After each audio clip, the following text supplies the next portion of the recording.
Hello, everyone. This is the Medium's Porch. Welcome back. This is the fall of 2023, and we are here in the Medium's Porch to bring spiritual mediums together to examine, to discuss, to explore the spiritual process, the privilege, the power, and the communicating that we do with the spirit world. I am your host, spiritual medium Kathleen Bolt, and you can find more about me on my website, mediumkathleen.com, or on my Facebook page, Spiritual Medium Kathleen. Now, before we go any further, I have a special guest today. Before we go any further, we have to do a little housekeeping. We were doing this Medium's Porch program in the fall, or the winter of this year, and we were doing it on a different day and time. We've had a change. We're doing it now on Wednesday evenings. We're doing it bi-weekly, and it will happen at 8:00 p.m. Now, these are pre-records, so just know that we're not taking any questions or doing any readings, at least for the fall. So just be aware of that, but we do appreciate when you listen in because we have so much we want to share with you. The episodes are happening at 8:00, which will be right after the Lilydale Healing Temple service. So that will be streaming on Facebook Live, and that will be on the Lilydale Assembly Incorporated Facebook page. And then this will be mounted right very, very soon after. So you can watch our episode right after it. The good news is that if you don't make the time and it's difficult for you, you can always find the recording on Blog Talk Radio. You can find it on Facebook. And if you have any need to reach out to me or my special guests, we will have that posted on the page where you research and listen back to the information. And you'll also hear us at the end and throughout talking about how you can get a hold of us. So without any further ado, it is October, and I have a special guest with me, and I am just finding a way to bring her in here so you can see her. My brain has gone blank for a quick second here on how I do that. I may have to ask her, how do I do that again? I think I might be here. You can hear it. No, I want to. Well, your speaker you'll come on, but I want to bring you on together so we can see each other. And they can see both of us. I just, for some reason, have forgotten how to do that.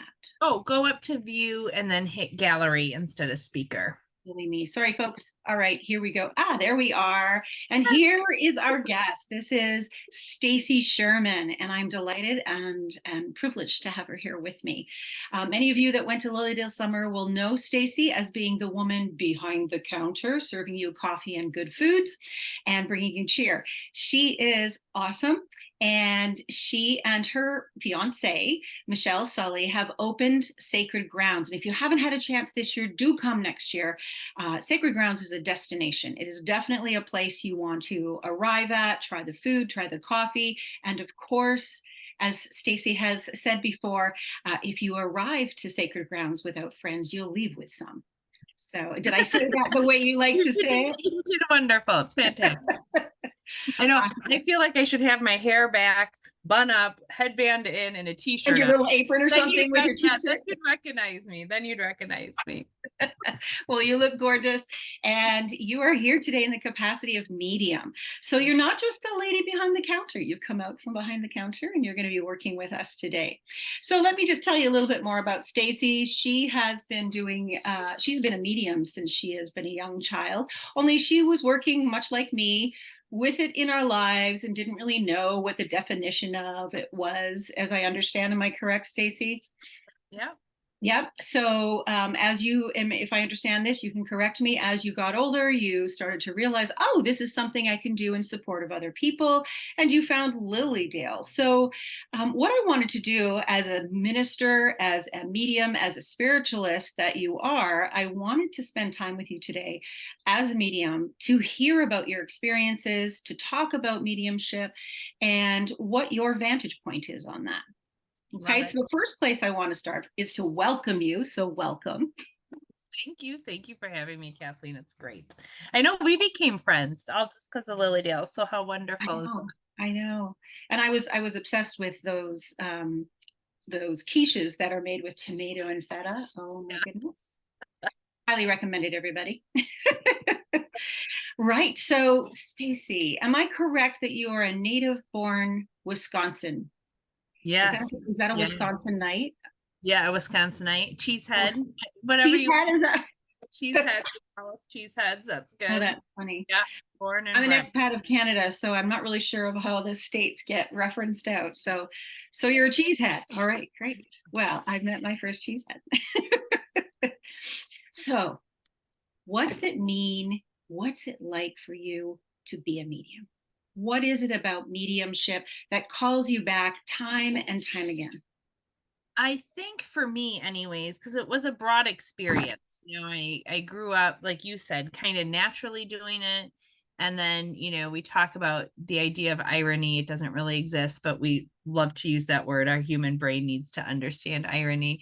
My parents buy a haunted restaurant, supposedly haunted restaurant. So I grew up in that paranormal world and then found Lilydale and really found the calling of mediumship, or, I guess to me, it's a calling. And for me, it is the ability to bring comfort or healing to people who are going through grief, but also it's the ability to allow spirit to inspire them through the rest of whatever their human life experience will be. So like I can't seem to get away from that. It just always keeps it's so profound. Once you know, you live forever. Once you have come to the knowing, not the faith or the believing, but the actual knowing that you live forever, you can't help but embrace mediumship as a communication key of understanding, trying to understand it at the capacity that we can. So can you describe that call, that sense of just knowing this is something you're meant to do, you want to do, and you keep getting called back to? Can you describe that sensation or awareness? Sure. So, it's interesting because I think that a lot of times you have to look at so much of a broader picture of your life to understand the true call. Like for me, again, going through, walking through the gates of Lilydale for the first time, right? Everybody, I think we can hear it numerous times, millions of times. Everyone felt a presence or awareness of home when they came there, regardless if it was they were just visiting, they ended up being called to do healing, they've ended up being called to do mediumship or inspirational writing, or they called to the ministry, or just being there, right? Whatever that was, that pull. But then it's a synchronicity of events that kind of lead up to that. Because I think God or the universe, whatever, terminology you want to use, really is always on our team. Like, is a cheerleader, a director of, right? Like, so if we're driving down the highway of life, God has given us millions of billboards to recognize or not recognize, right? Yeah. And so I think it's some of it, like for me, some of it was, constantly being reminded, seeing these billboards, like, oh, ironically, irony again, I find Lilydale. I come back to Wisconsin, where I find a spiritualist church, where I find the Morris Pratt Institute, which is part of the spiritualist movement and some forms of education, where then I find this, and while I'm working this happens. And these synchronicity of events, I think, is kind of the direction of the calling, right? It's like sometimes I think, and you must know, Kathleen, and I'm sure other mediums, sometimes we feel like, are we really supposed to be doing what we're doing? Are we supposed to be doing it more or less or this or that? And somehow we just get that call. We get, a call that needs, an appointment, or we get a series of calls, or we get a series of breaks because maybe it's time to slow down and do some self-care first, So for me, that calling is more, I love how you said the word awareness. It's, I'm never going to catch every billboard that God has put on my freeway, because sometimes I drive too fast and sometimes I take exits I shouldn't, but I try to at least acknowledge a billboard once in a while to make sure I'm on the right track. So, I mean, a lot of that is based in spiritualism, right? The law of attraction, all those laws that come together. So we put that momentum into it, right? So I think car and driving down the highway is a great analogy, because it starts to feel like you're speeding up because you get so excited about it, right? And then you get more and more of those billboards, right? Yeah, absolutely. Absolutely. Love it. Once you pull on Mediumship Avenue, you're on your way. Absolutely, right? Like absolutely. And mediumship Yeah. truly is such a profound, bigger word, you know. It evolves, you know, if you look at it just a genuine basic, right? Just a simple, I call it the KISS definition, keep it simple, spiritualist. Um, yeah, see? As opposed I, to the alternative we've heard before. Yeah, I like I that one like that. better. I like that. You Yeah. know, but mediumship is truly just the ability to be aware and open to communication with the unseen world, right? That is done through healing, laying on of hands, where we're connecting to healing sources or healing spirits from the other side. You know, it's done through mediumship, which, like, again, I look at all of it as mediumship, but we tend to focus on what we call the evidential mediumship or the proof of continuity mediumship. That's one form. Then there's the inspirational mediumship. I mean, pioneers of the past were not just connecting people to their loved ones, but they were connecting them to their guides and their spirit, you know, their spirit team. Then you have inspirational speaking, you know, which is a form of mediumship. And then you go into trance, and then we can move into physical. I mean, there's just, when you look at mediumship in its totality, it's huge. Like, it's, you know, there's a spoke for every person. You know, I tend to be drawn more towards one section of the wheel, if you would, than another. But that's okay, right? We're all part of the big wheel. And what's awesome is spirit will progress you through those stages if it is indeed something you desire and something you want to move into. So you Yeah. may start as a mental medium, but then you may end up doing more trance, or you might end up doing physical mediumship, right? But Yeah. what I love about spiritualism and the natural laws is that it keeps us in that category you and I refer to as the spiritual medium. Now, we can also say spiritualist medium, which puts us in that bracket of belonging to this religion in how we approach it. But even the spiritual medium, who may not be a spiritualist, can carry that same need and desire and call, as you're talking about, to pull us through into service. Because I think service is a huge part of what we offer as mediums. I know sometimes with physical mediumships, mediumship experiences, people see that more as entertainment. But as a spiritual medium, if you're doing seance, you're going to be seeking bringing through spirit loved ones for the purpose of serving and healing and all those, Yeah. aspects of compassion that you were referencing to there. Yeah. Well, and it's such a fine line. You know what I mean? Like, the thing is I love being a spiritualist. It's a label that I have chosen for myself. And I've chosen it because my human self needs it. I mean, I am going to embrace a little bit of my humanity because I'm here for this experience. So I think not to embrace some of our human needs, desires, or ideas is, you know, to me, it just doesn't feel right, right? I'm here both. Yes, I'm spirit first, having a human experience, but I'm also a human experience.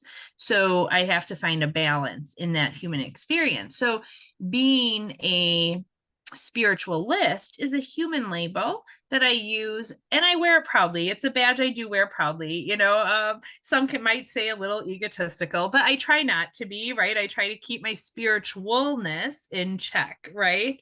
But yeah, exactly what you're saying, Kathleen. It's no matter if you're doing spiritual mediumship, if you're doing spiritualist mediumship, you're doing mediumship. If you're doing healing, you know, some people just call themselves spiritual energetic healers, but they're using the energy of the other side.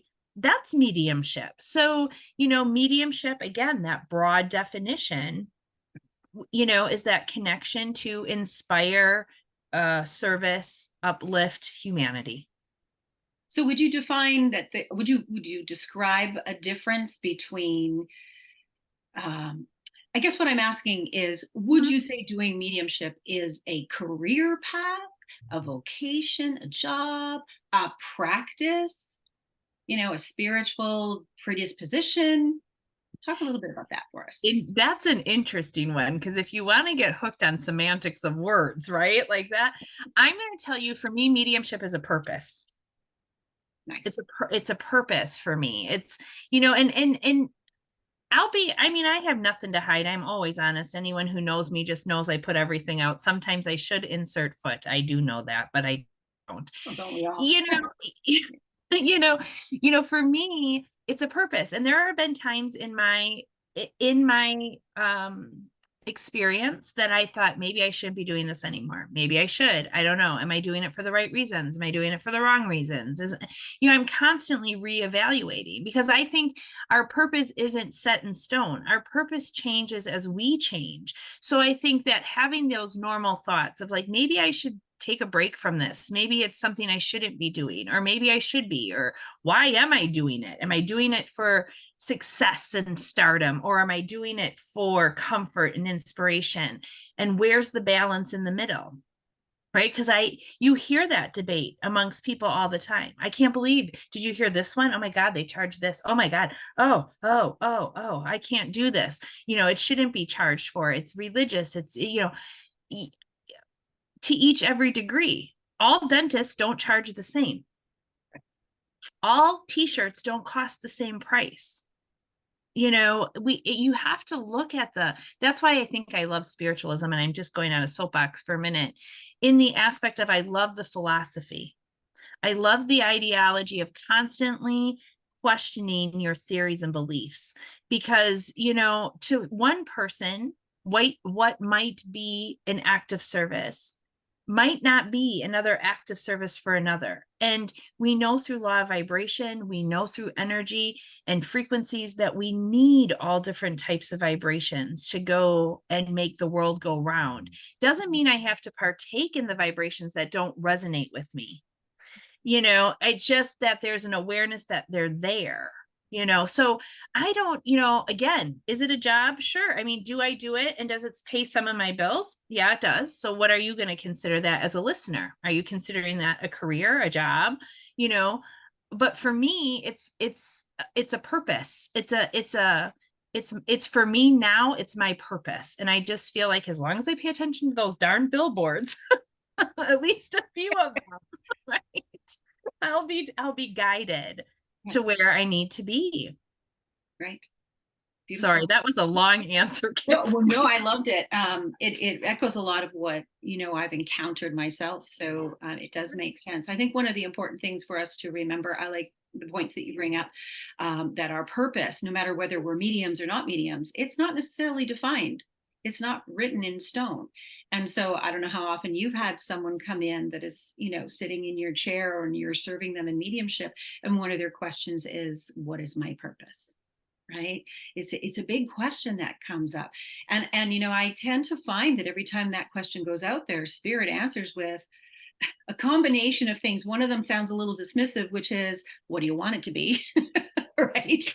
Because we get free will, right? And the other answers I get are, it's not what you do, it's how you do, and what you put behind what you do, and how much awareness you move into in that. So is there a spiritual byproduct you can say has come as a result of taking up the mantle of being a medium formally? Yeah. Well, I think that, for me, oh God, I feel like my entire life is a byproduct of it, to be real honest. Yeah. Especially these past couple years, right? Like, you brought up the coffee house, but you got to realize that is literally a byproduct of me being a medium. Like, that was never on my radar at one point in time. Well, now, ironically, I shouldn't say that, because I was reminded the first time I came to Lilydale 16 years ago, with some friends. We were just kind of seeing what Lilydale was about, right?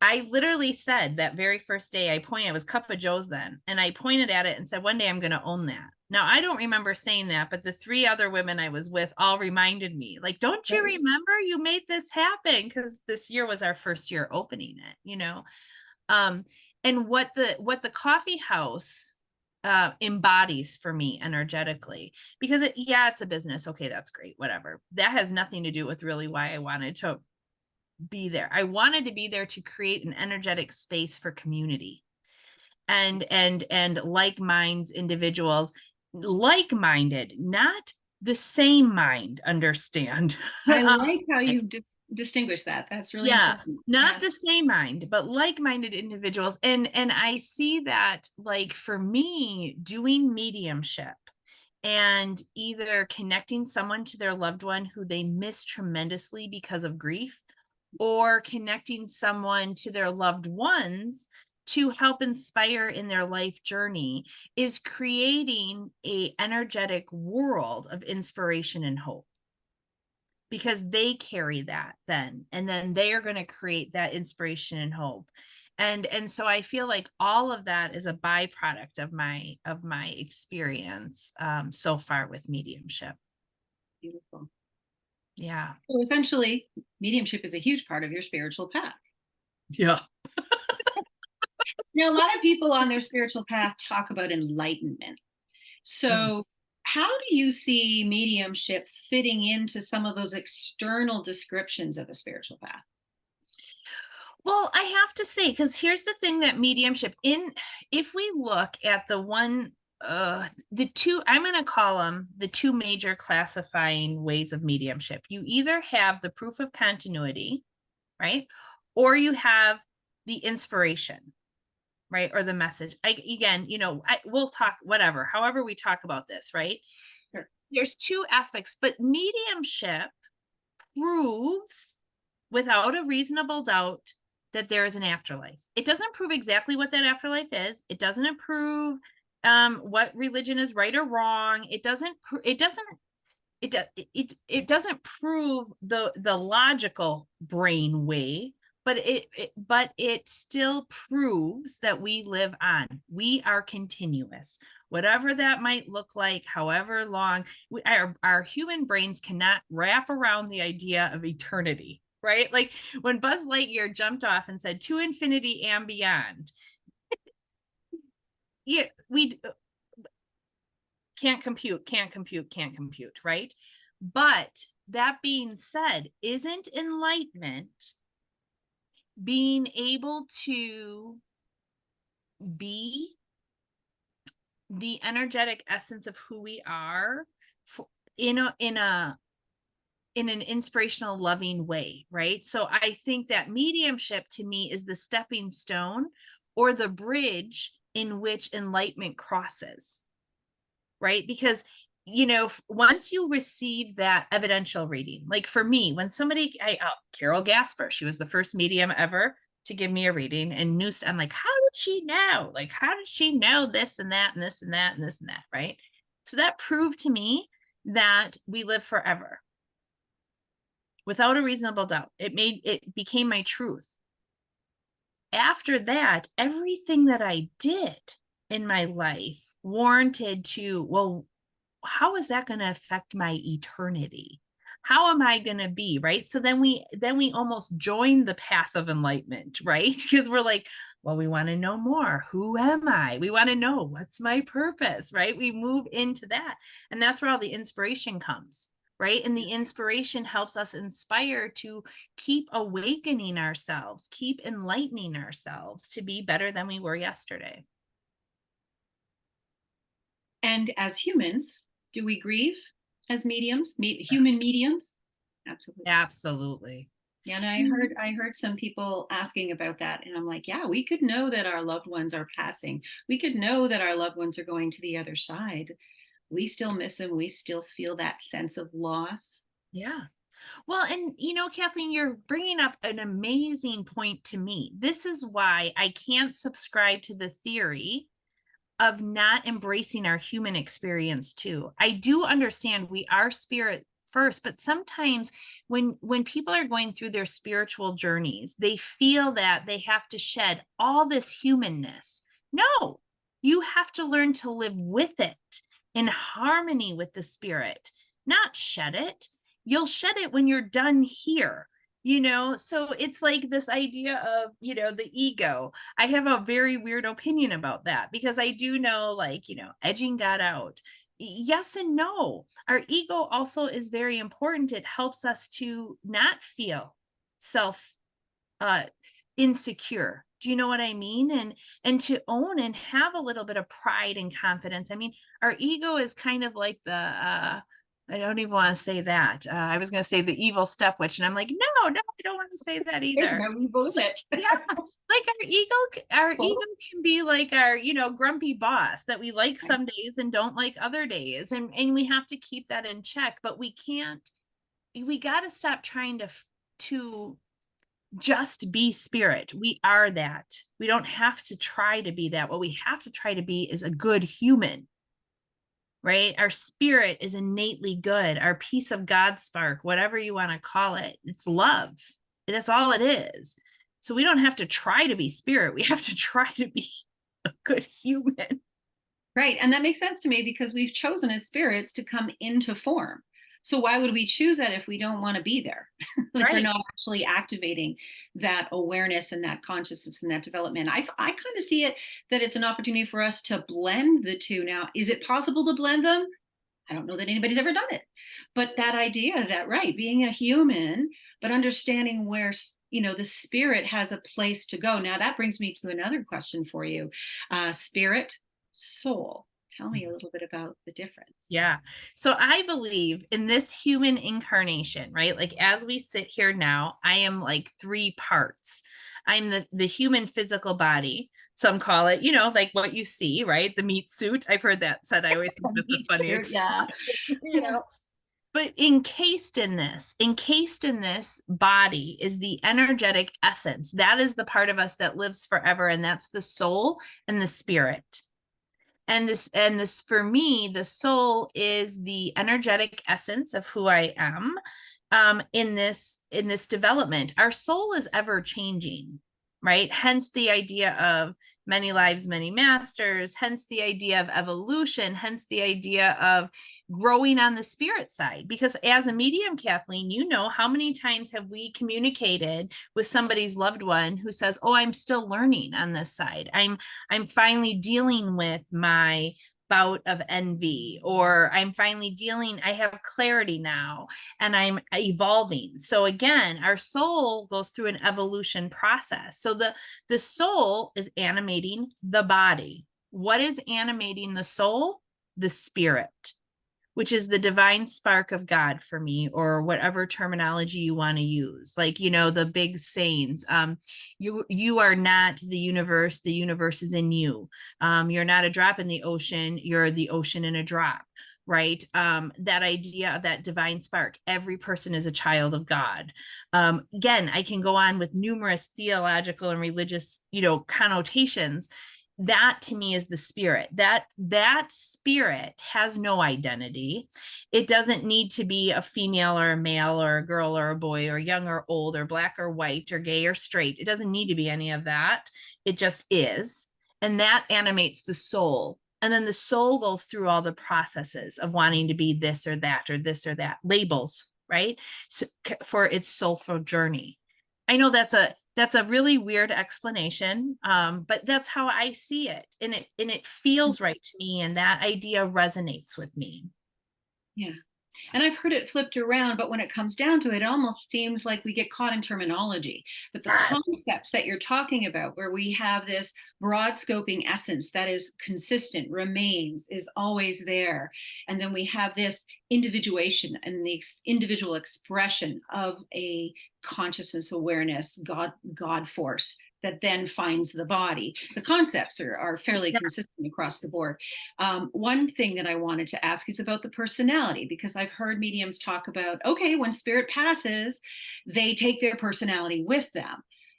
I have some theories about that. What are your theories about the whole personality thing? I have to say it depends. Personality or characteristic traits, Shamil Shamandal, right? Yeah. Actually, I like the characteristic traits because it narrows it down to specific applications or evidence of how it comes through as a personality. Yeah.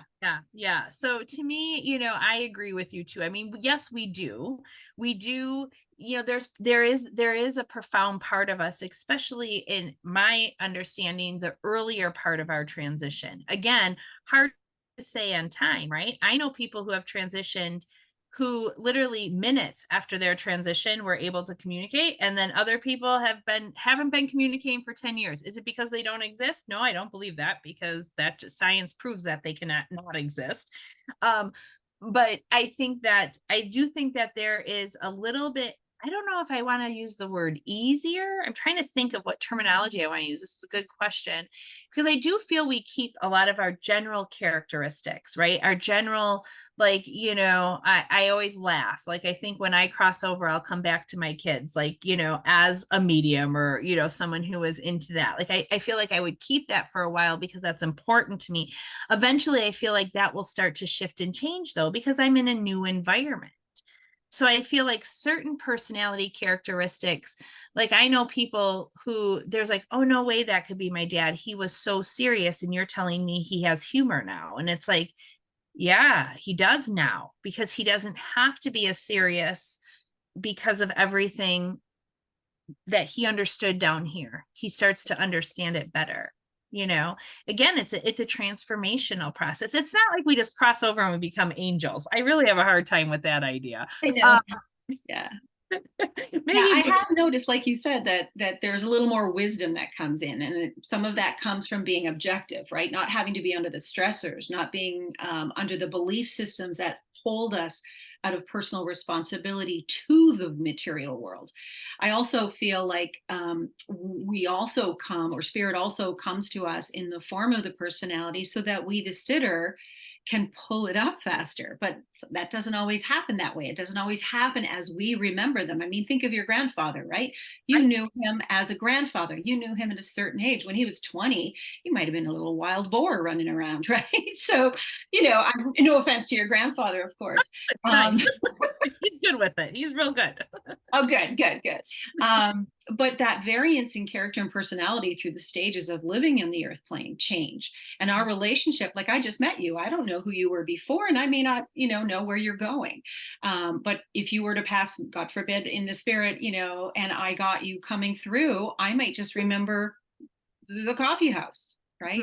Because that was right now, as of this point, that is the most contact other than today that we've really had with each other. Right. So yeah. I can't say no to some of the other evidence that you're going to be bringing me from other things. Right. Exactly. So that's where, and what I love about that, do you love this? When you do bring information to people that they don't know, they go away, they research it, and then they come back and go, oh my gosh, it's true. And to me, that's real evidence, right? Because they had to go and check it. Absolutely. Right? Absolutely. Yeah. Absolutely. Well, and I think too, like, well, that's a whole nother conversation of the evidence and what is and what isn't and all of that. But yeah, like, I think that, we have a hard time. One of the biggest illusions, and I am not the author of this, nor we don't even know who is, because we hear it all the time from spirit. We hear it all the time in ancient text.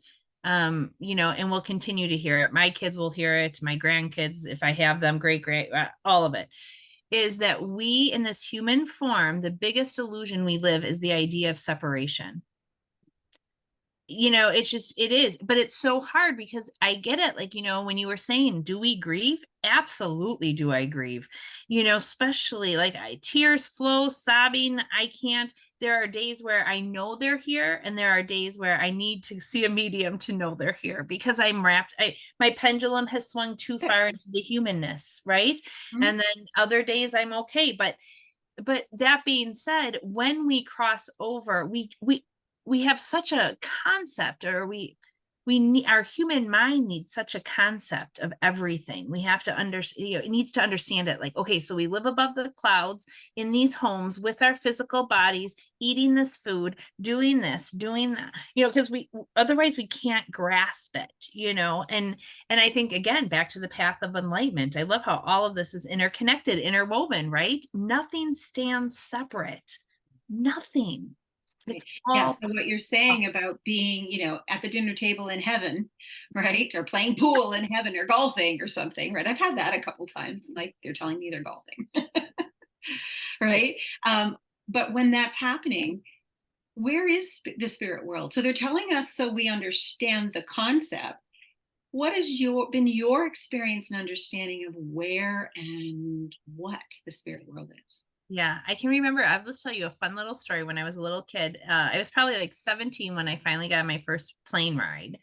And I was so disappointed. At 17, you think I would have known this. At 17, you Yeah. think I would have known this. For some reason, I thought I'd see heaven above the clouds. Like, it was weird. I mean, I'm 17. I know that's not real, but yet in my mind, innately in me somewhere, I thought like I was going to see Yeah. heaven. Um, so so that being said, where is the spirit world? It's right here. Like, it's literally living right next to us simultaneously at the same time. It's literally right here. Your loved one isn't far, far away in a galaxy, billion years, that you need 2 teleports and a dematerialization tube to get to. It's literally right here, right next to us, the whole time. Again, I think the depth of how we feel it is about where our awareness is in any given day. Right. Right. And so when a sitter sits with us and says, "Tell my dad I love him," you just did. Right? Oh, you just gave me, that's my favorite part. That is my favorite thing to say as a medium. You just did. Yeah, you just gave me the goosey bumps. Love it. Yeah. It is Love amazing. it. So for those that are interested in progressing themselves in their spiritual path using mediumship because they are aware that they have an ability or a call, right, to do this, do you feel it's important to get formal training? Yes and no. Again, you're going to find that I'm one of these people who are going to try to be a fence sitter because, again, I think the balance of being human and spiritual, right? So yes, in the aspect of you need to learn the discipline of it. It's very important. A lot of people think, oh, I can go to this class one weekend and now I'm a medium. Do you know what I mean? And I'm not saying that might work for you for a small bit of time. I'm still learning 16 years later. My mediumship is still developing. I have yet to master anything, but it's the discipline of awareness. It's in learning new perspectives. So yes, I do believe finding a mentor, a teacher, is important because it's going to help guide you and direct you. What also is important is if it does not resonate with you, don't keep trying to do it or you'll just be frustrated. Right. So if you're a round peg and you're learning, you're trying to learn a triangle hole and it's constantly feeling, go search for something else, right? Go find another teacher, another mentor, another organization, another practice. There's so much out there, but if it doesn't feel right, it's not right for you, and I think that's what's really important. Like, can you do some of this on your own? Absolutely. Should you? No. Again, remember, we're all part of a greater cloth. So if Kathleen, I mean, there's no conceptual reason in my mind why we are meeting now, right? Like, what are we like? And you talk about this because you got to remember, Kathleen and I are coming from like Lilydale per se. So, we're mediums. You're a Lilydale medium. So, and there's a lot of mediums in Lilydale, but we're all a part of the same patch of quilt now. So we need to, why wouldn't we want our piece of thread to be shiny and help those around us too, right? Because it's when we do that, then the whole quilt just becomes more vibrant and better and greater or good or whatever you want to call it. So you don't want to just isolate yourself and be a string over here. Well, sorry, I'm not going to partake. I don't want to be part of that blanket. Well, tough, you already are. You just don't realize it yet. Yeah. Yeah, So because like in Lilydale, we have the certification process, or not the certification, rather. Let me change that. We have a vetting process. And that vetting process brings mediums to the foreground that want to work in Lilydale. And they do that, my understanding is they do that so they recognize there's a consistency and a level of function that's going to align with the principles of spiritualism. yeah, That's my take on it, my understanding of it. absolutely. But just because you're a spiritualist and you're a medium and you're not a registered medium does not mean you cannot be a medium for someone. You're exactly right. And Right? the thing is and what you're saying with about, getting teaching or doing it on your own, you really should look for a mentor. I mean, again, you might do a lot on your own, but if you get I've seen this happen, and I'm just going to say it. And again, my own experience, this is no me and me alone, so I'm just being very clear on this. I've seen people who take one class and then they do all the work themselves and they do pretty good mediumship. I'm not judging their mediumship, but because they don't start to develop a broader understanding of themselves, they start to do harm to Think that's a well, critical piece is we need to know ourselves. So that's again coming back to the human component that you were talking about earlier. yeah, Right? We need to live in the human experience. We need to know who we are at that level and what's important to us and what we're actually doing. Why are we doing mediumship and how does that tie into our service? Right? We yeah, have to know who we absolutely. are as we're doing this work. We have to be able to understand our own filters, our own biases, and be able to say, whoa, that's about me. This is about spirit, and be able to make that distinction and separation for people. Absolutely, absolutely. So I think classes and work with someone or someones or groups, because like we do talk about, mediumship being an unfoldment process where we practice in circles. Those are important to me. Those are important to me because again, it helps you be part of the collective whole, not just the solid individual. You mentioned you've been working for 16 years doing this service. You obviously were a medium long before that. But in the service in practicing mediumship, and by the way, I like using the word practice for mediumship because to me, it's a spiritual practice. It's also a practice of service. It is a contribution that changes over time. And that's where I was going with this was 14 years, sorry, 16 years that you've been serving. You said you're still developing. This is a process. It's an unfolding. I love that old school word for mediumship. It's unfolding. Sure, we're developing, but it's an unfolding because the difference between developing is you're adding something on and you're growing it, and unfolding is the opening of what is. So that incorporates that natural mediumship with it, doesn't it? Yeah, So that, absolutely. yeah, we can Absolutely. develop our natural mediumship to allow it to be a better service. So I'm a bit on the fence as well. I feel like both have value. If you're not a natural medium and you have an experience that suddenly turns you into this awareness that is available to you, this Yeah. perceptive capacity, this receptive capacity. If you get suddenly turned on to that for something that's happened in your life, you can develop that just as the natural medium can unfold their gifts. So I just think it's important for people to understand they both have value. I absolutely agree with you, and the best example would be like, like you and I, more of having the experiences all through our life, right? So, we'll use the word natural or unfolding, but then I know a few people who have tragically, either had near-death experiences or they lost a child, and through their grief, developed the style of communication because of that. So it's all possible. Both, again, it's as much as we are part of a collective, we are individual too. So you have to have those little exceptions to the rules. If you, I don't even know if that's the right way to say it, but I agree with It's not cut exactly and what you stone. It's not said. cut and dry. It's not Yeah, black and white. There's so many different ways to say that. Yeah. exactly. There's got to be flexibility, right? Yes, yes. What you were saying about those sudden shifts, like you were saying, through grief, it was uncovered. I often find grief is an activator, right? Because as soon as your loved one goes into the spirit world, now you're asking all these questions: why, what, where, when, how, what for, all these questions come up, and where did they go, and things like that. And I feel like spirit then comes back to support us, and that's when our own activation of our senses awakens to an even greater degree, so that we can recognize it. And even if we don't take it to the level of mediumship service, we have now developed an ability to talk to those we care about and who love us, Absolutely. which is a true gift for everyone, regardless. Yes. Yeah. Oh, I agree. So let Love me ask you this: ethics. Now, we have been doing this for over a decade. I've been doing 14. You've been doing it for 16. I think 15 now, whatever, 15, 16 years. We were about the same on the block for about the same amount of time.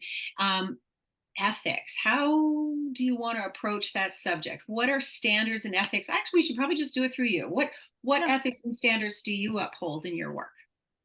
So for me, and again, I do this, with my unfoldment, it kind of happened in, more of the spiritualist movement. So I do come from it from a not so much a spiritual way, but a spiritualist way in my unfoldment, right? Mhm. But there are a few things that really, really just I think are ethically, because again, back to what I just said, being a medium, you have a responsibility.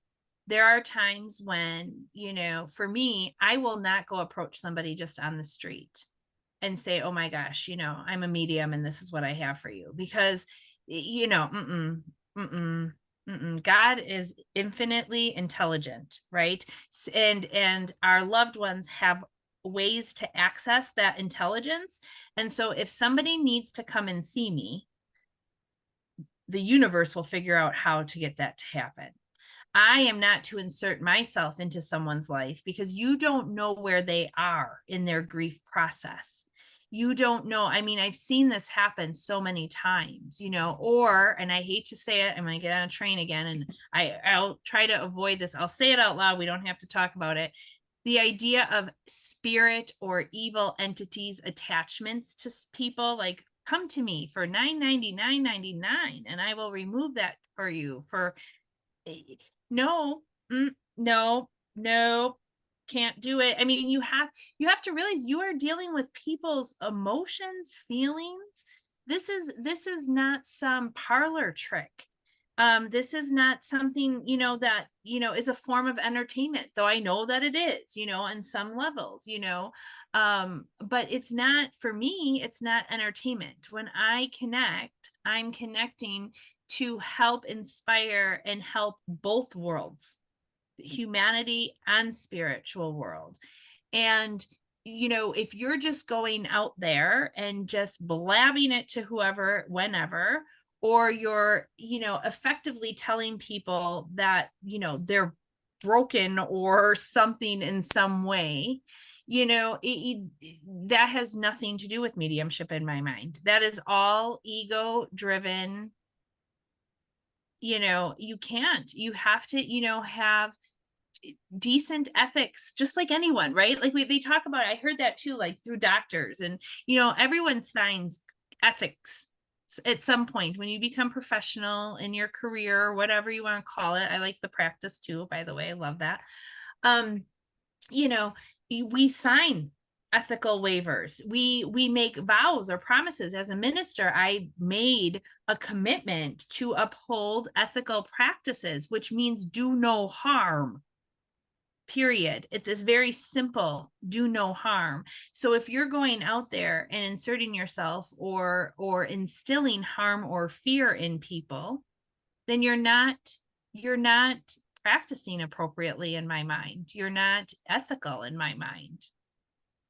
And I get it. I get that it's hard. I personally don't diagnose either.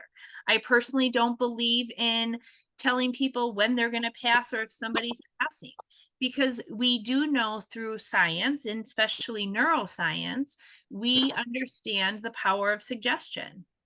So if somebody says to you, "Oh, oh my gosh, don't let your daughter drive when she's 16. I see a fatal crash," and your daughter's 8 months old, and then you grow somewhere, that is a seed that has been planted.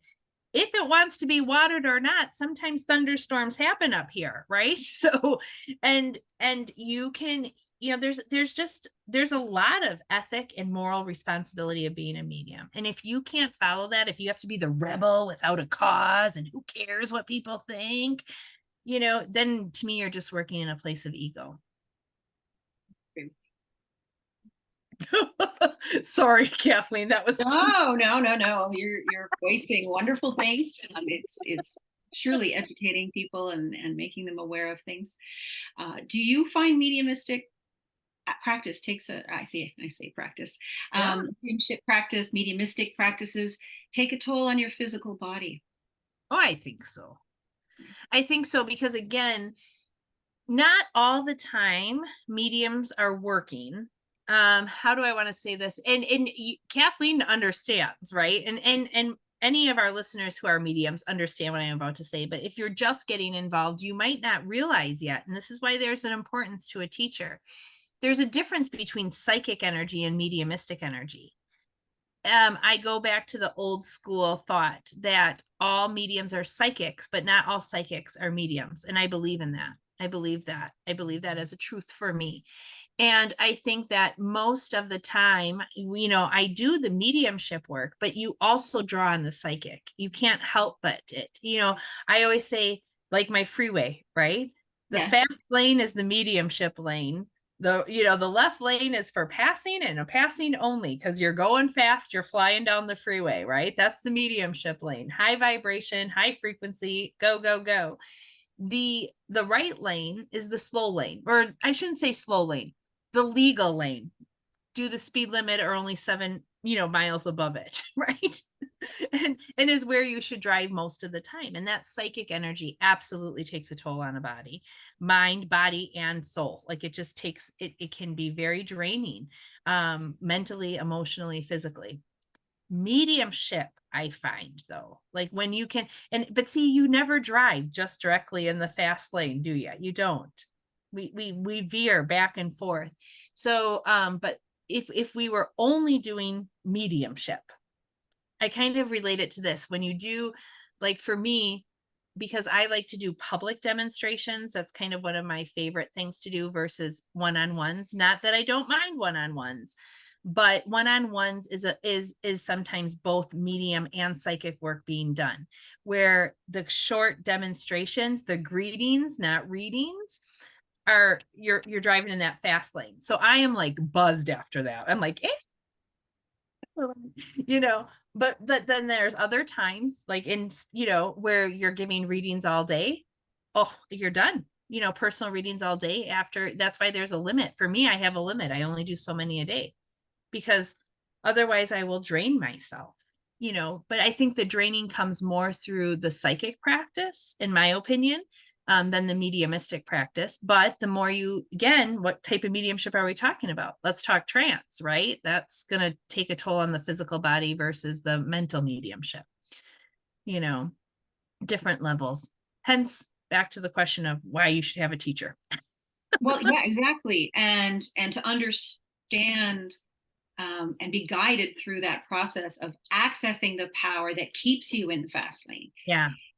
Learning ways to sit in that power and be okay in that power, so that you can know when it's time to pull over, or you can know when it's time to go, right? Because you're aware, you've built that language of understanding and the rapport between spirit, your spirit team, and yourself, so that you can have this check-in point all the way along the race, so that you don't get lost, right? You don't get lost, and you also don't get drained.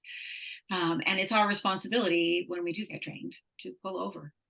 Mm-hmm. Yep, there it is. Oh, personal responsibility. Now, what advice would you give someone that is brand new? They've just discovered they have, I mean, obviously, get a teacher, get a mentor is one of your first pieces of advice. But is there anything personal you can share with them that you think might help them feel more comfortable in the fact that this has arrived, that there's a potential there for them? I would say that, one of the things that I find helpful is mindfulness practice, or becoming more aware of self-awareness practice is important too. So if it's finding a way to meditate. Now, some people say I can't meditate at all, and I say bah humbug. There's 18 million ways to meditate. You might not be able to meditate this way, but it doesn't mean you can't meditate this way. So you have to do some self-awareness work too, finding spiritual practices that help kind of reunite the body and the soul, like working in harmony together, I think is really important.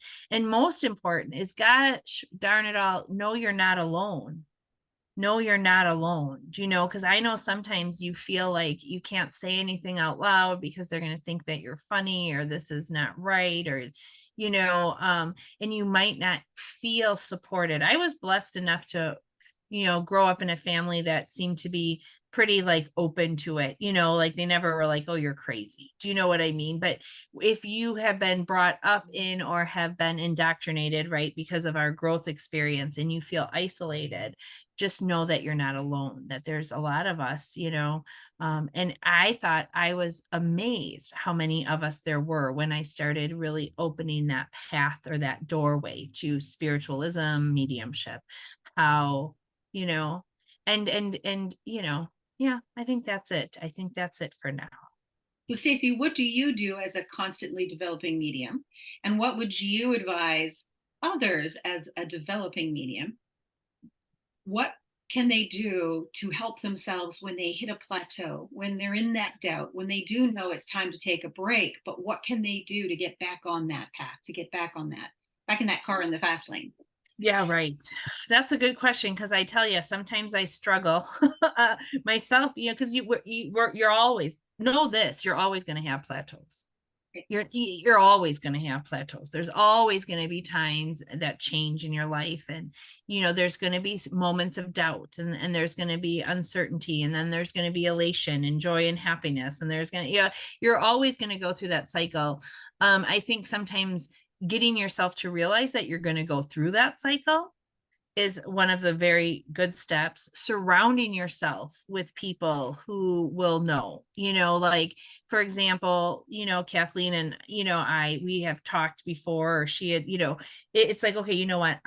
I think I know this, but I need to hear, let me set up an appointment with you. What are you getting? Because, we do need that support, and we need self-discipline, the personal responsibility of it. If you know that you're supposed to be taking a break and you're not doing it, then don't say to me, why are bad things happening to me? Right? Like you're going against nature, right? You're going against nature at this point. If you know you need to take a break, and the universe has given you every due to or sign, you have to kind of take the ownership of that too. So it's a balance between the both. But for me, I love reading. I read books. I read all kinds of books. Even if I take a class, I love taking classes. Even if I don't like the class, I've learned what does not work for me. And if I love the class, I've learned what might work. And and make your own toolbox, make your own thing of tools, and then re-examine those tools on a regular basis to make sure that they're still doing what they need for you to be the best medium possible.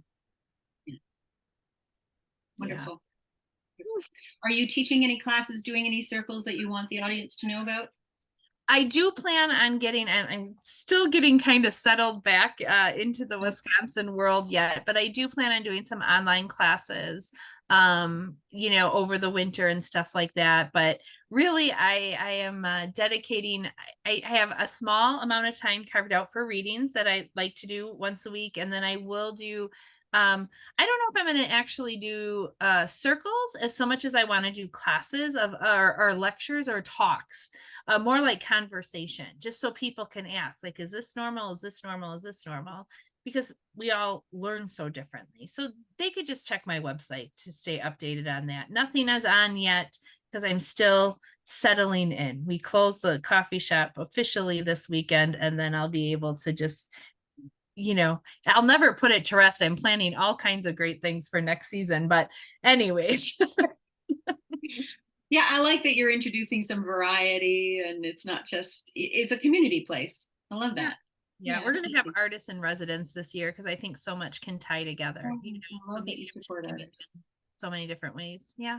Nice, nice. Before we sign off, I know there's something near and dear to your heart and also time sensitive in terms of mediumship and this time of year, the month of October, my favorite month for lots of reasons. But a lot of people like October because of Halloween, and there's some myths that we need to maybe debunk about that. You want to hit us up on that a little bit, Stacy? Yes, I would love to, only because I think that I understand the idea of tradition or time going, okay, well, today's the day I can communicate with spirit.